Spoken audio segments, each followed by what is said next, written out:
যে সমস্ত পোর্ট আমরা সরকার পরিচালনা করছে এখানে যথেষ্ট বড় পোর্টগুলোতে আধুনিকায়ন অলমোস্ট ফিনিশড, ওয়ার্ল্ড ব্যাংকের সাহায্য হচ্ছে। আর বাকি অনেক পোর্ট আছে যেগুলো তো তেমন কোনো আমদানি রপ্তানি নাই, কিন্তু পোর্ট বানিয়ে রাখা হয়েছে। এর মধ্যে আমি 4টা বন্ধ করতে পেরেছি, বন্ধ করতে চাইছিলাম 8টা, কিন্তু 8টা থেকে 4টা করলাম। এখন অনেক পোর্ট আছে, এখন 20টা পোর্ট যদি আমি বলি, 20টা পোর্টের মধ্যে কার্যকর হতো 12টা 14টার বেশি নাই। তো এইসব পোর্ট আধুনিকায়ন করে কি হবে?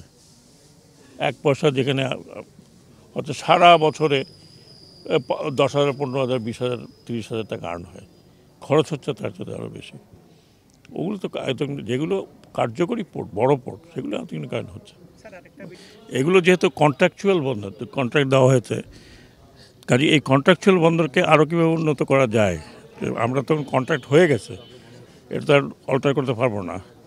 অন্যান্য যেগুলো আমরা পরিচালনা করছি, মানে গভর্নমেন্ট পরিচালনা করছে, সেগুলি কিন্তু অনেক আধুনিকায়ন হচ্ছে। বেনাপোল, ভোমরা, আরও কয়েকটা পোর্ট যেগুলো, বুড়িমারি, তামাবিল, এগুলো তো অনেক কাজ হচ্ছে, একদম যতদূর মডার্ন করা যায় ততদূর হচ্ছে। এখন এখানে যেমন আমি এই পোর্টটা দেখলাম, রাজশাহীতে সোনা মসজিদ দেখলাম, দুটাই বড়, কিন্তু দুটাই কন্ট্রাক্টে দেওয়া হয়েছে। কন্ট্রাক্টে দিলে ভালো, সব কিছু যদি সরকার চালায় তাহলে চালাতে পারে না এতগুলো পোর্ট।